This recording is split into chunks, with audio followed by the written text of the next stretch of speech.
Selamat datang di Horror and Crime. Kami membahas kisah-kisah kriminal dan horor sebagai hiburan bagi Anda. Sebagai video pertama kami akan bercerita mengenai kasus yang viral di tahun 2016 di Indonesia. Baru menikah dan akan berbulan madu. Tapi karena cemburu, temannya memutuskan untuk mengakhiri hidupnya. Mirna Salihin lahir pada tanggal 30 Maret 1988 dengan saudari kembarnya Sandi. Tumbuh besar Mirna tertarik menjadi desainer yang menjadi dasarnya untuk mengejar karir di bidang tersebut dengan kuliah di Sydney, Australia di Universitas Pilih Blue Design pada tahun 2007. Pada saat kuliah dia bertemu dengan Jessica Wongso yang setelah lulus memutuskan untuk tinggal di Australia. Sedangkan Mirna memutuskan untuk pulang ke Indonesia. Tahun 2014 Mirna kembali ke Sydney untuk bernostalgia masa kuliahnya. Setiap orang berubah seiring berjalannya waktu dan keduanya merasa tidak ada kecocokan di antara mereka. Mirna mengatakan dia tidak setuju dengan pacar Jessica pada saat itu dan menyuruhnya untuk putus.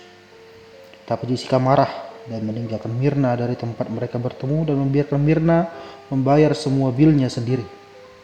Ini menjadi awal hancurnya pertemanan kedua orang ini. Mirna kembali ke Indonesia selagi Jessica menjalani hidupnya yang semakin memburuk. Jessica mengalami depresi dan sering masuk rumah sakit karena pencobaan bunuh diri. Jessica mulai sering mabuk-mabukan, dan puncak dari masalah alkohol yang dialami oleh Jessica terjadi pada tanggal 22 Agustus 2015. Dia menyetir pada saat mabuk melewati Jalan Marion. Dia menabrak sebuah bangunan. Jessica selamat, tapi mengalami luka dan harus berhubungan dengan polisi atas tindakannya. Kabar ini sampai kepada keluarga dan temannya yang akhirnya mengetahui bahwa masalah alkohol Jessica sudah tergolong parah. Kemudian dia dipecat pada tanggal 1 Desember 2015 dengan alasan yang tidak diketahui.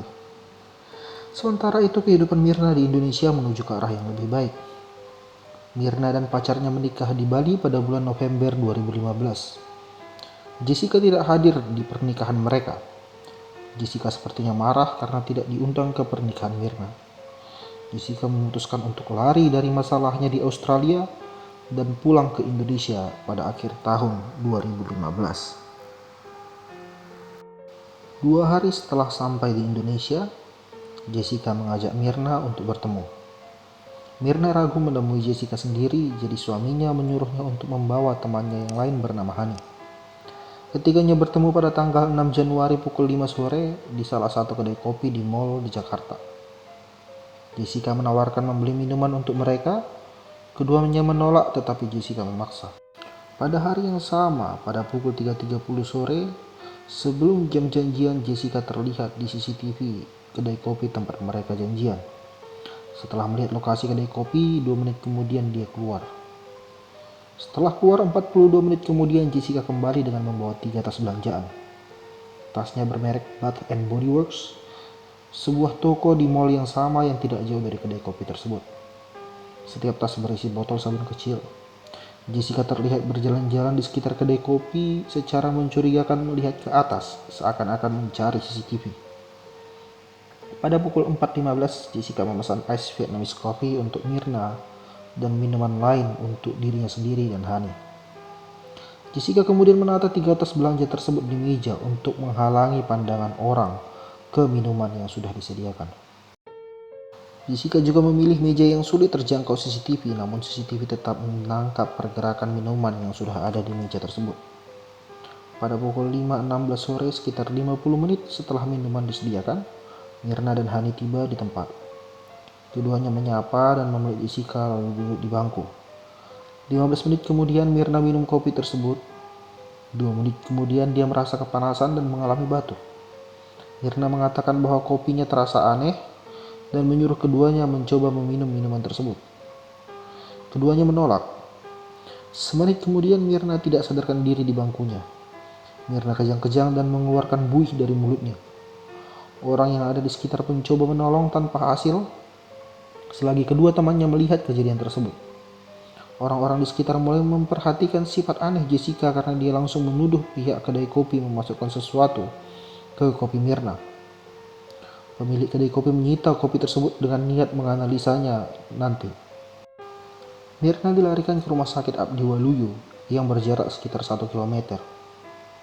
Tragis nasib Mirna, namun dia harus meregang nyawa 5 menit sebelum sampai di rumah sakit.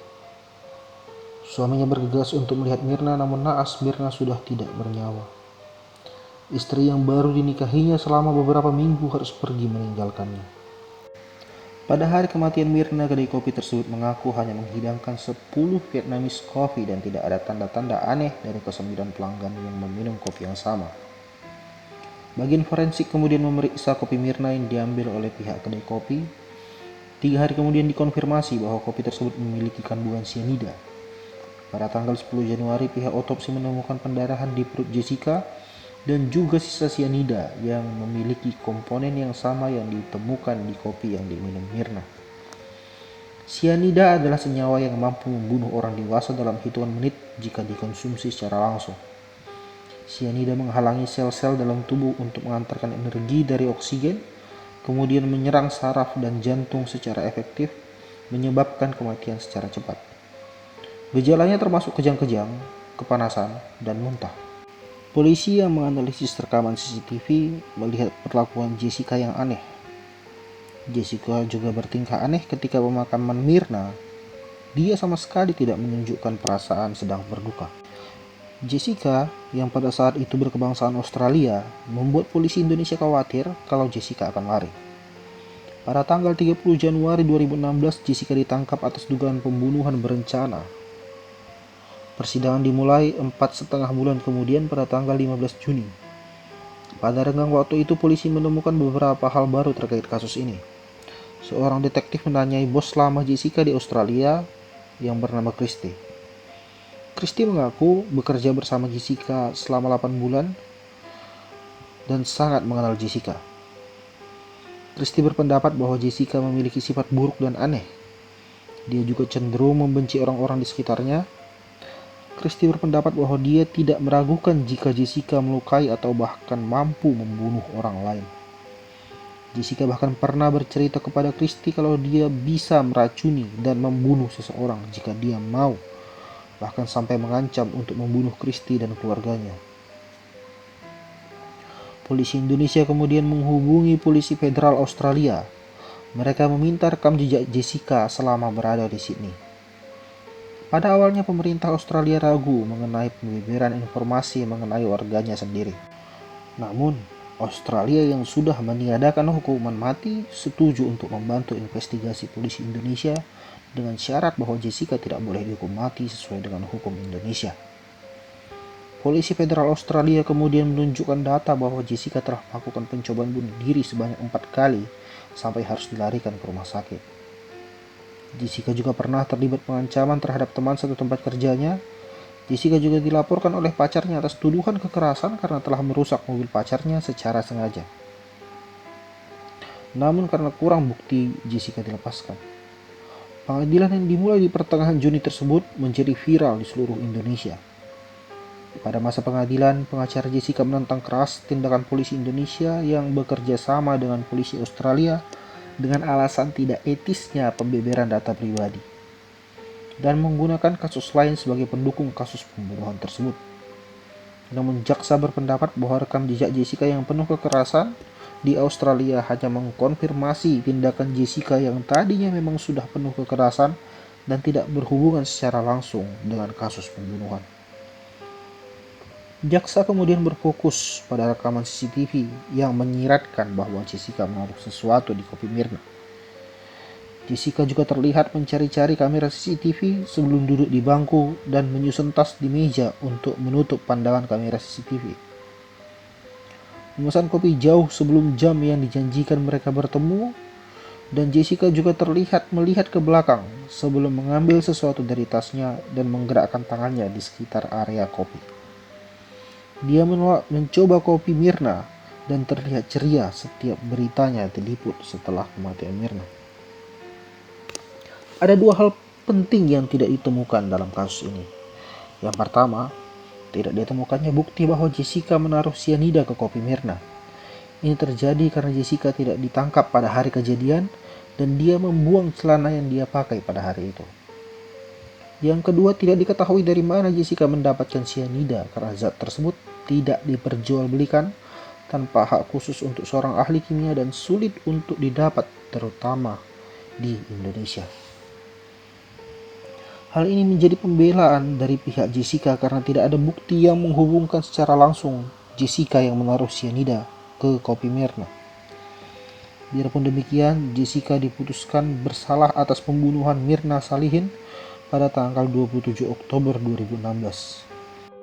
Jessica hanya dijatuhkan hukuman 20 tahun penjara berkat perlindungan polisi federal Australia yang melarang hukuman mati di negaranya.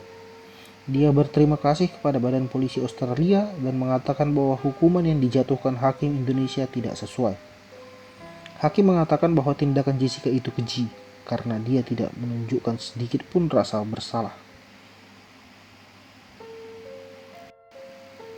Baru beberapa minggu menikah, namun harus meregang nyawa. Begitulah nasib Mirna. Mirna dan suaminya bahkan tidak sempat berbulan madu yang sudah mereka rencanakan. Mirna dikenal jujur dan simpatik terhadap teman dan keluarganya.